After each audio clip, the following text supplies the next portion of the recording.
Welcome back into another episode of Full Courtney Press. I'm your host, Courtney Mims. And you guys, we started season 2 and we had guests galore. Okay, we had Malik Thomas. We had Nick Pringle. We had Little Rock Trojans head men's basketball coach and former Arkansas Razorback Darrell Walker on the show.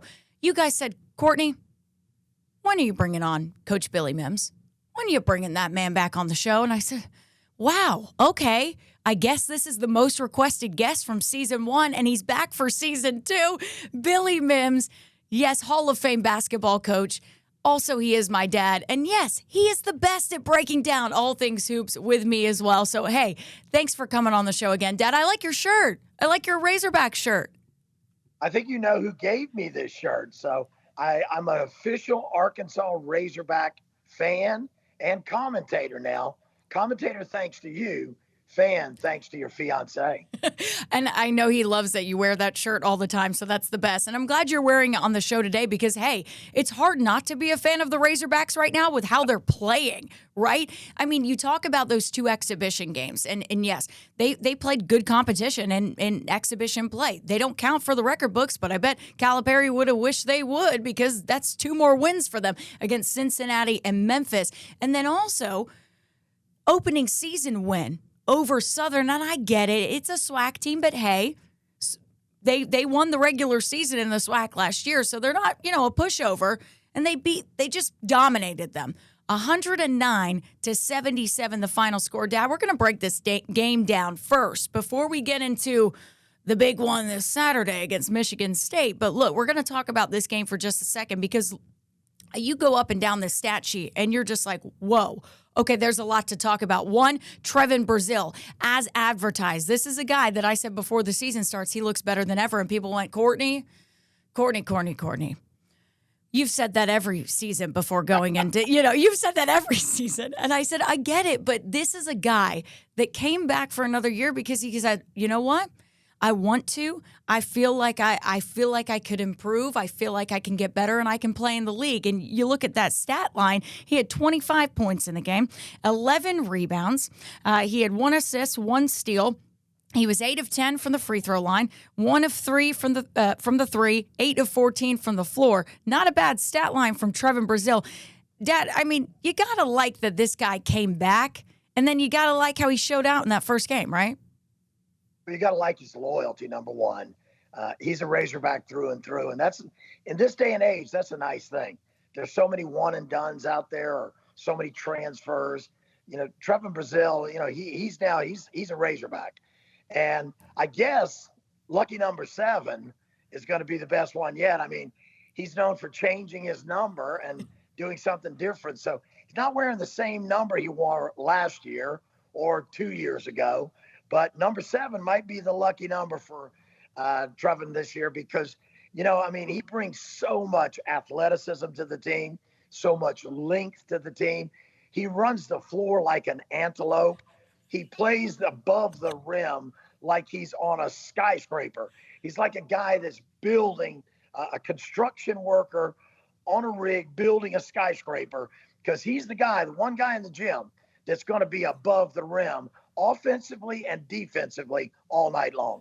You're exactly right. I love how he plays and the athleticism. I mean, oh my goodness.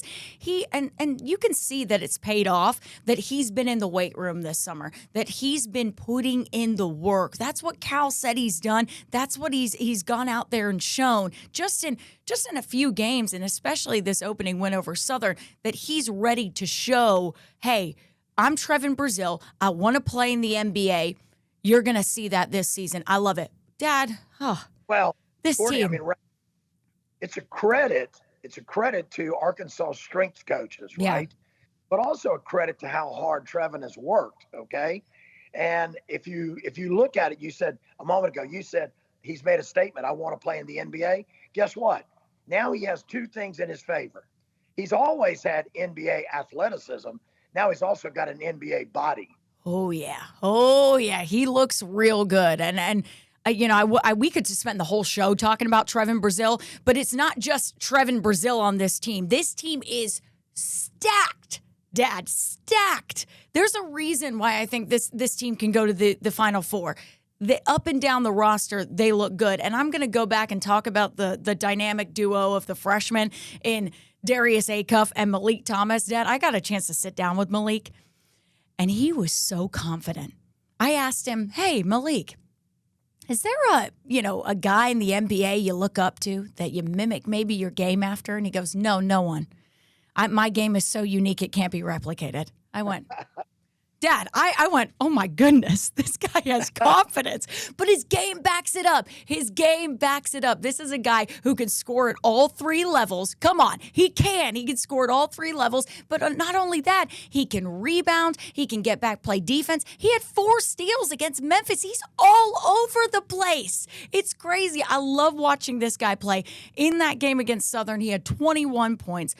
6 rebounds. Like I said, he can rebound. 7 assists. He only had 2 steals, but look, I mean, he probably, 3 steals, excuse me. I think he had 3 steals in that game against Southern. 7 assists, 6 rebounds. So look, the stat lines every night with this kid is just incredible. And then Darius Acuff, you look at him. He had 20 points in the first half. Finishing the game, he had 22 points, but 20 of them came in the first half, Dad.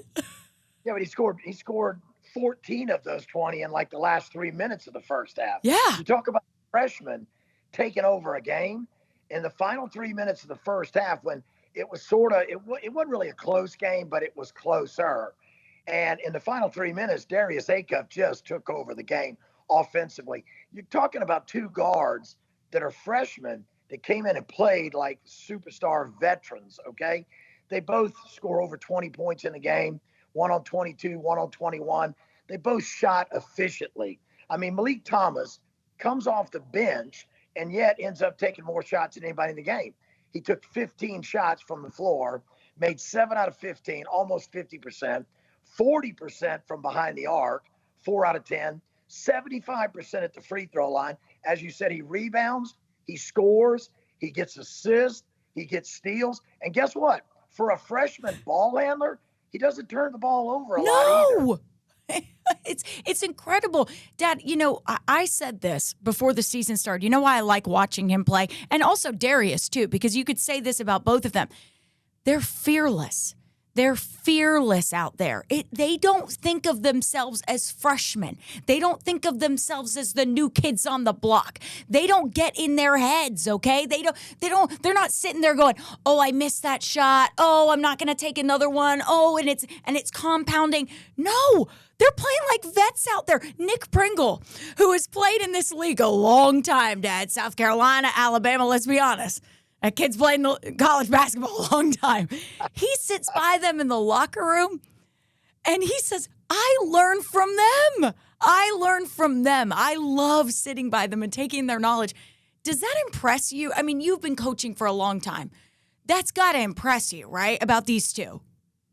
Well, I think these 2 guys have always been talented. It's one thing to have talent, right? But they've prepared for this moment their entire life. And I think the preparation that they've put in, the hard work they put in high school, all their AAU accomplishments, whatever, the basketball they've done to get to this point has prepared them for this point, and it's given them the confidence they're ready for the big stage. They proved that in the opening game. They proved it, obviously, in preseason, playing against bigger competition. But let's go back. I want to remind people of one thing. You say, people, it's Southern, right? I mean, a while back now, it might have been 20 years ago, Southern had a great coach named Ben Jobe, who was raised as an assistant at the University of South Carolina under the legendary Frank McGuire. Ben Jobe became the head coach at Southern University. Courtney, he took Southern University to the championship game of the South Regional against the North Carolina Tar Heels. And a player for that team by the name of Robert Youngblood played as a pro coach in London, England. Robert guarded J.R. Reed, who went on to greatness from North Carolina to the NBA. Robert guarded J.R. Reed in that game, and they almost upset North Carolina. So that Southern University is a team with tradition, basketball tradition. they also had a couple of great players at Southern University. One who's passed away now, NBA player Bobby Fields, who was in a car accident when he played for the Charlotte Hornets. Bobby Fields passed away, but he was a Southern University standout, as well as a former NBA player and NBA head coach, formerly with the Dallas Mavericks. A lot of people out there might remember. So, they have tradition, history, and as far as the SWAC goes, they're probably one of the most excellent historic programs, HBCU programs in the country. Oh, absolutely. And listen, they were not overlooking them at all. Nick Pringle said, just like you said, we know they're a good team. This is a team that's once again picked to win the SWAC. He was like, I'm pretty sure they were picked to win the SWAC and regular season champs last year in the conference. So, again, you can't overlook anybody. And you know this better than anybody else. You know this. I say this every time. It's college basketball. Anything can happen. I mean, you're watching Auburn play Bethune-Cookman in overtime, okay? Anything can happen. And I remember, like I said, as I was giving you that history of Southern University as a tremendous HBCU program, that third player that I was talking about, just for those who haven't quite figured it out yet, Avery Johnson. And Robert Youngblood were roommates at Southern University. And I coached Robert in London, and he helped me win a few championships. Avery won a lot of games at Southern and as a pro player in the NBA. So the big three that year, Avery Johnson, Bobby Fields, and Robert Youngblood, all averaged over 20 points a game. They were the only team in the country that year that led the nation in scoring and had 3 20-plus point per game scorers, and a Hall of Fame coach in Ben Jobe that I know Cal knows as well. Knew Coach Jobe very, very well. So I think when you schedule a program like Southern, it's not just about what they bring to the table today. It's what that program has done throughout its history. I appreciate Coach Cal scheduling that game. It's always great for the big boys to give the HBCUs an opportunity. Southern wasn't going to throw that away, and they hung around early on until a freshman named Darius Acuff Jr. just took the game under his cape and took over the last 3 minutes of the first half. His 14 points in 3 minutes led them into a big halftime lead going into the locker room. And after that, the Hogs just took off and put the game away. Oh, absolutely. And it was nice. A lot of people thought Darius in the second half was just going to have that same kind of production. And I kind of said to people on social media, guys, they have other players on this team. They have other talent that can put the team on their back and say, hey, guess what, Darius? Thank you so much for helping us there. We got this now. We got this as a team now. And that's what you want to see moving forward. Dad, I will say, this. Coach Cal, hey, it was a dominating win, season opener win. No, I'm just saying, you know where I'm going with this. Hey, I know where you go. You could go down and say, look at all these great performances. Look at all the good things your team did. And he's going to bring up the bad. And so that's what he did. He got in that press conference and he went, we gave up 12 threes. We gave up 12 threes. What are we doing? And to be fair, when they were hitting those threes, that was giving Southern confidence. That kept them in the game, right? That those threes were keeping them in it. And so when you're looking at that as a coach, I'm sorry, I'm laughing just because Coach Cal, the threes, we gave up the threes. He's so animated. Love him. Love Coach Cal. For you as a coach, obviously that's something to improve on moving forward. Where else are some areas that they need to improve on, and how do they improve on that moving forward? Well, I think his main frustration was defensively. Offensively, they were very good. 57 points in the first half, 52 points in the second half. Offensively, they were really good. If you look at their percentage shooting the ball, 10 for 28, the Hogs were behind the arc. 10 for 28. That's 36% shooting from three. They made 25 of 29 free throws, 86% at the free throw line. Offensively, I thought they were outstanding. 23 assists on the game, only 9 turnovers in the game. Cal, in the press conference after and the things he said since the game, he wanted the team to get better defensively. I'm sure that their first film session after that game, they focused a lot on help side defense, helping away from the ball. He talked a lot about rebounding. Now, overall, they did rebound well, but again, 11 of their 45 rebounds came from a very, very big, very athletic Trevin Brazil. So Trevin dominated the boards, but they did. Nick Pringle, 8 rebounds. So they had 19 of their 45 rebounds from their starting 2 bigs. So their front court really hit the glass well in the game. I think, he's looking at consistently rebounding throughout the game. Early in the game, they weren't rebounding well, and they allowed Southern to hang around because they weren't rebounding well and they weren't contesting the open threes. And I know Coach Cal talked a lot about wanting guys to get out quicker, not to drop off of players, but to contest players, make them put the ball on the floor and drive. Because guess what? If you go out and defend a shooter and take that 3 away from him, and you're the Arkansas Razorbacks, you force him to drive into the paint, you got athletic, long shot blockers back in the paint. So you can afford, for Arkansas's defenders on the perimeter, they can afford to get beat off the dribble or force dribble drives because they got help behind them. So I think Coach Cal wants to see more pressure on the perimeter. I used to always say that mismatches don't get you beat.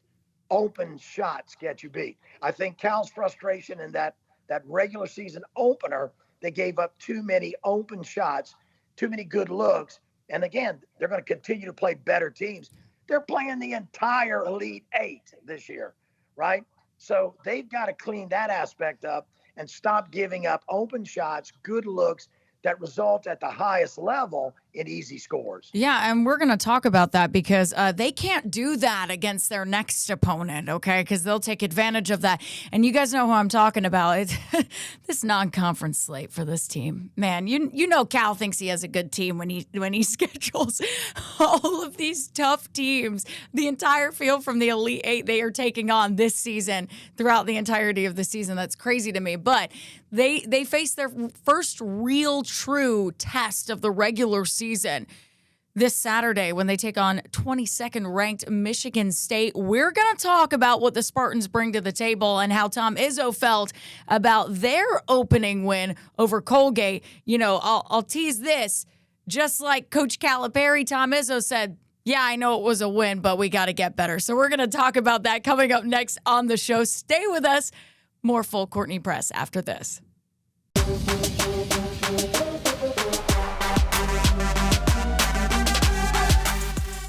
Welcome back to Full Courtney Press. We've talked about the Arkansas Razorbacks in this first half of the show, and now we're going to talk a little bit about, like a scouting the opponent segment, because I've got the great, amazing, wonderful Hall of Fame basketball coach Billy Mims on the show. Yes, he is also my dad. Yes, that makes sense. So thanks for being on the show today with me, Dad. And listen, before we start talking about Michigan State, I have to put this out there for everybody.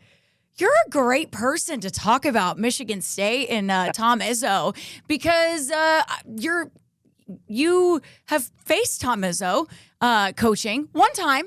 I will say that one time, but you're 1-0 against Tom Izzo.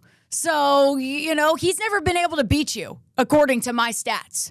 He's never been able to beat you, according to my stats. So, well, you couldn't have asked me to come on for a better game. Because I've followed Coach Izzo throughout his career. It's an illustrious career, and he certainly will end up in the Basketball Hall of Fame himself.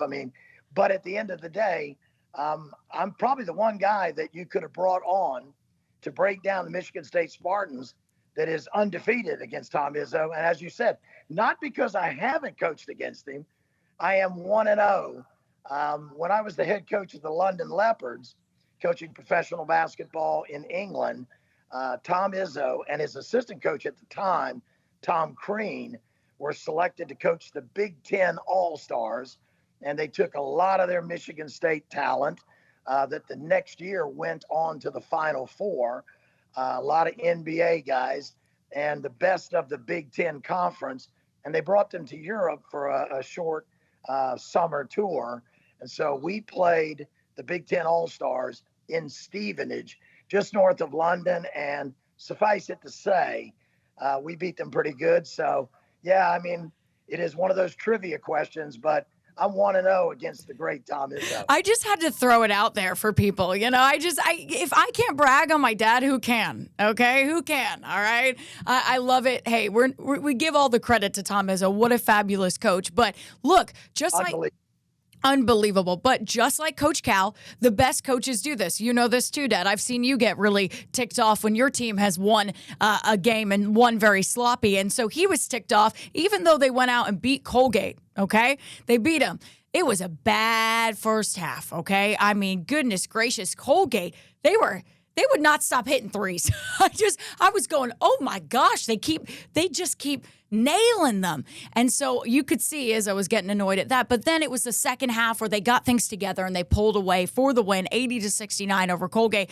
Let's talk about this game, Dad, and what Michigan State brings to the table. One of the things I've noticed about Michigan State, and so have Spartan fans, you can see it all over social media, and I say this a lot on the show, something that annoys me, and I think it's because of you, Dad. I really do. I think it's because I've been in too many of your practices.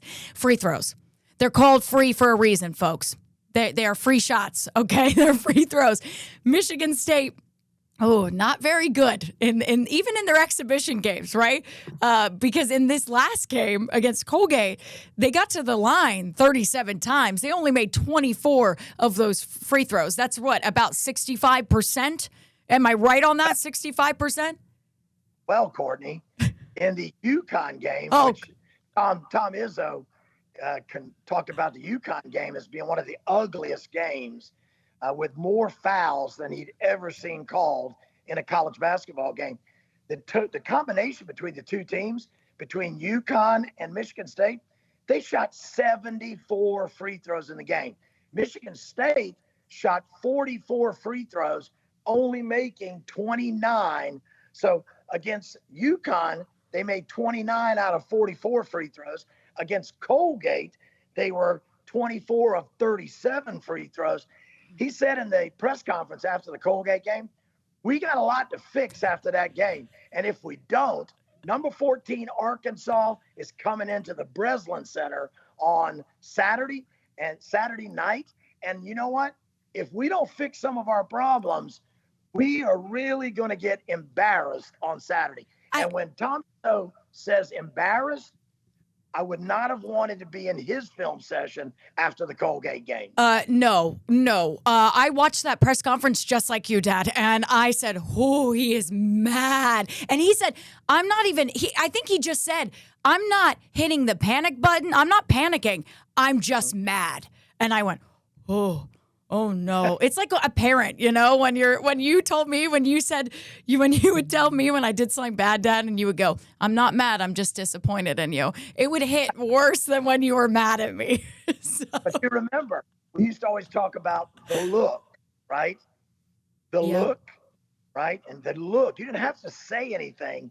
The look said it all. Well, as somebody who's coached against Tom Izzo, I know when you look down to the other bench and you see a mad Tom Izzo, I know what the look is. Yeah, I know what that look is, and I don't want you to do it here right now because it's going to instill some fear into me right now, Dad. Okay. We're going to get into this game, I promise, guys. We're not just having a family reunion right here. I talked about those threes that Colgate was hitting, Dad. Okay? Kind of like Coach Cal was mad over 12 threes in his game. Courtney, you're absolutely right. Cal was upset, gave up 12 threes. Izzo, they gave up 11 threes to Colgate. So both teams did not play as an aggressive a defense. But now, mind you saying that, I find it really hard to believe that Colgate is that much better than Southern, who might be the best team in the SWAC. Colgate is pretty good as well in their conference. But at the end of the day, I think they're probably for Power 4 teams like Arkansas and Michigan State. Both Colgate and Southern are lesser competition. And as you said, I mean, in the first half, Colgate hung around with Michigan State. It was only a 3-point game, 37-34 at the half. Now, mind you, Colgate was consistent throughout the game. They scored 34 in the first half. They scored 35 in the second half. The only difference, Michigan State put a little bit more, 6 more points on the board. I look at the difference in the two games. Both teams, both Coach Cal and Coach Izzo, love to stress defensive aggressiveness, physical play. They want to defend on the ball, off the ball. They want to be a great defensive team. And their players know it. The coaches emphasize it. But if you look at the offensive sides of both teams, I like Arkansas's offense way better than Michigan State's. One of the other things that Tom Izzo complained about in his press conference was the execution of their half-court sets. Well, they're not a run and gun team. Okay, there's going to be two styles of play in this game Saturday between Michigan State and Arkansas. I know a team that likes to run and gun. Arkansas is going to try to turn it into a track meet, okay? They have the athletes that want to play a full court game. Michigan State likes to defend in the half court, and they run great half court sets. They run like NBA pro sets in the half court. So Tom Izzo does like to slow the game down. I believe he does it for another reason, to limit turnovers. He wants great offensive execution, slow the game down, defend, rebound, and make enough shots, get to the line enough, and make enough free throws to win the game. On the other hand, Arkansas is going to get after you, sometimes full court. They're looking for steals. They're looking for steals, transition baskets. In the game that we saw Arkansas play in the opener, I was looking at one of the stats in there, Courtney. We didn't bring it up, but I was going to. Yeah. Big way that Arkansas got that big lead and put Southern away, transition. Yeah. They outscored Southern 32-12 in fast break points, transition basketball. And believe me, when Arkansas gets out running and they get those twin tower athletic bigs running basket to basket, Trevin playing above the rim, that's entertaining basketball, the kind that the fans in the Breslin Center probably don't want to see. They definitely don't want to see it. They absolutely don't. But I'm going to break this down because you said something very key there for fans. If they were listening, you like Arkansas's offense better than Michigan State's offense. Is there a reason for that right now? Because Michigan State, they returned 4 starters, right, to their team. So Tom Izzo got some guys back that he was excited about. They added in a transfer that's pretty good too. And so I know there's some question marks, like in terms of the 2 spot. They don't really know who that's going to be yet. They've been playing Kurtang and then Trey Fort as well. Jordan Scott might be an option for them at that 2 guard spot. But why do you like Arkansas's offense? Is it because of their style of play, or is it just because of the pure athletes that they have that you like their offense better than Michigan State's right now? I think Cal has done a really good job of doing 2 things. One, he's designed their system around the type of players they've recruited. They've brought in length and athleticism, and their system, both defensively and offensively, really emphasizes those two characteristics, that length and that athleticism. And today's athletes, they want to score more points. I mean, you watch any of the NBA games, sometimes you're seeing 70-point first halves. Teams scoring, I go to the locker room at halftime with 69 points, 70 points. You got players dropping 51 points in games. So when you look at that, I think even the college basketball kids who want to go to the NBA want to play that same style of basketball. They want it to be a more up-tempo style of play. They want to get out, run, use their athleticism and transition, create quick, easy scores. It's going to be a battle of 2 different systems, and whichever system can enforce themselves on the other early and continue it consistently throughout the game, I think they'll win the game. Now, obviously, Michigan State have a home court advantage. The Breslin Center is a tough place to play. Izzo has a great record winning in the Breslin Center, and the Michigan State fans are loud. So are the Arkansas fans, back home in Fayetteville. But that's a little bit of an advantage for Michigan State. But again, Arkansas last year was very road tested. They won a lot of big games on the road. they've got some important personnel back that can be leaders in that locker room in the Breslin Center. So I don't think that the home court advantage of Michigan State is going to be huge in the ultimate result of the game. I think it's going to come down to which coach, which team can influence their style on the game more than the other. And if it's a fast-paced, up-tempo game, Razorbacks win, and they might win big. If it's a slow, half-court, low-scoring game, then it might be a close game and could go either way. Michigan State probably want it to be a low-scoring, close game, slower pace, hang around, and hope to pull it out late. Well, you're exactly right, because you just look at the scores, right? The Razorbacks are putting up 109 points, right, in their opening victory, and Michigan State 80. So you can see the style of play with just how many points are scored in the game. Dad, defensively, I feel like, because Tom Izzo is a defensive mind, he really is. Do you think they change something up there? Do you think it comes with a lineup change, or how do you think he's going? Because that's going to be key in this game as well, right? They cannot let the Razorbacks get open looks. They cannot do it, because Malik Thomas, if he gets an open look, he's going to shoot it, right? Darius Acuff, he gets an open look, he's going to shoot the ball. So they can't let that happen. Where do you think Tom Izzo comes in and goes, hey, this is what we have to do to change things up and make sure we don't let them take advantage of us? Well, like I said, I think he's going to try to control each possession, slow the tempo of the game down. They're going to try to limit turnovers. They don't want to let Arkansas's athleticism and the pressure that Arkansas can apply with that athleticism force them to rush their offense or turn the ball over. So those are going to be two areas offensively that Izzo's going to really stress. The other thing that I think he's worried about, Courtney, is that they haven't really shot the three well this year. No, yeah. Tom Izzo feels defensively they're going to be solid. They're going to rebound the ball. They're going to defend. I think he's not concerned about the half-court defense. I think he will be concerned about his transition defense. Okay? Because, again, he's got some good bigs. I mean, he brings back Jackson Kohler, Carson Cooper, Cone Carr, Jeremy Fears Jr. Oh, yeah, they're big three.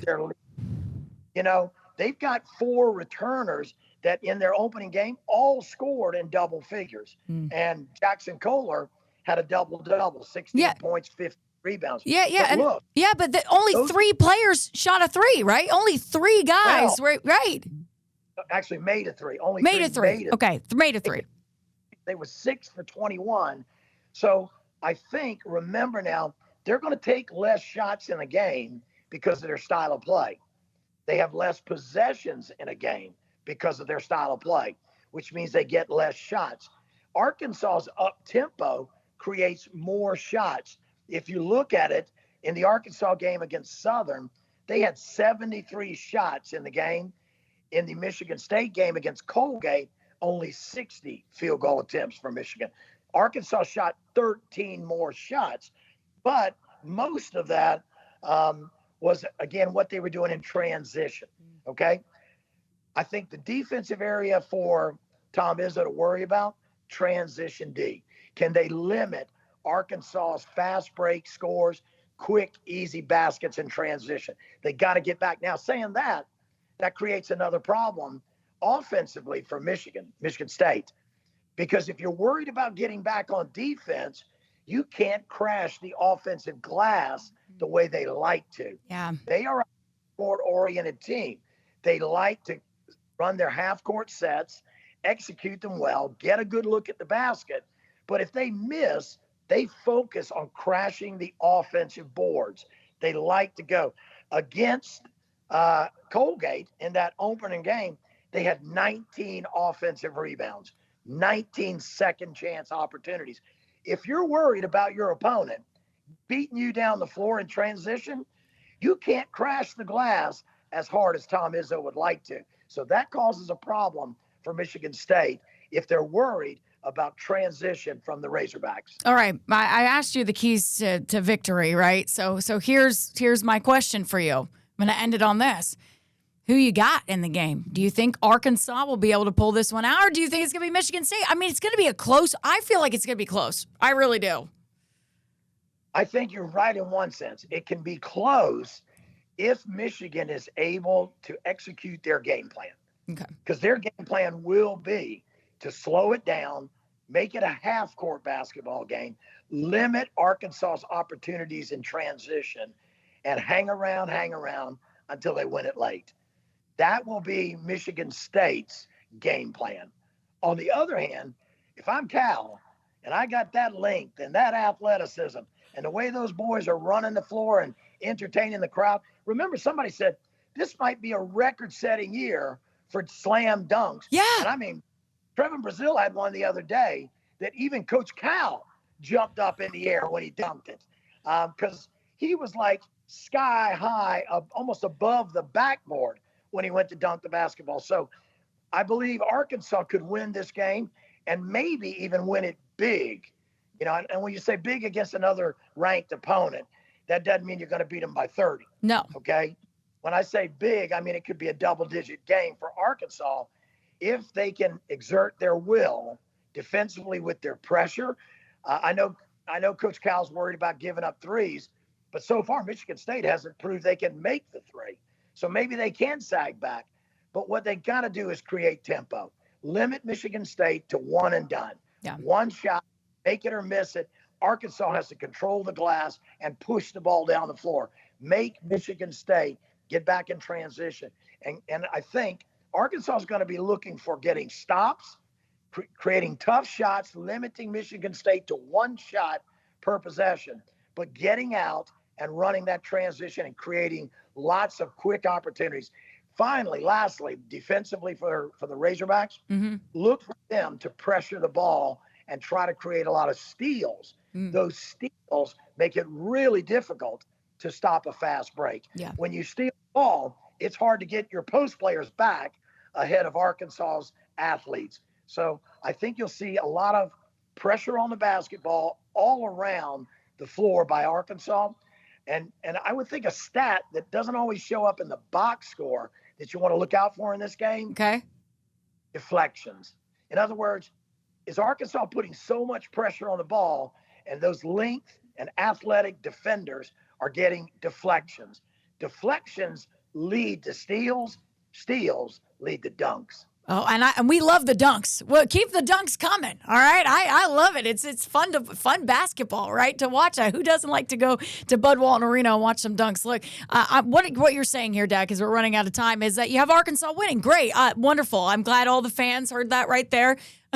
See, he's showing his hog on the egg. I'm wearing an Arkansas Razorback polo. So my daughter is a sports director in Little Rock, Arkansas. She's been in Fayetteville, Arkansas.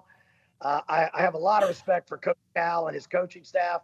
I love the style of play they're playing. I like that get out and run, up-tempo, pressure defense type of play. And I love to entertain people.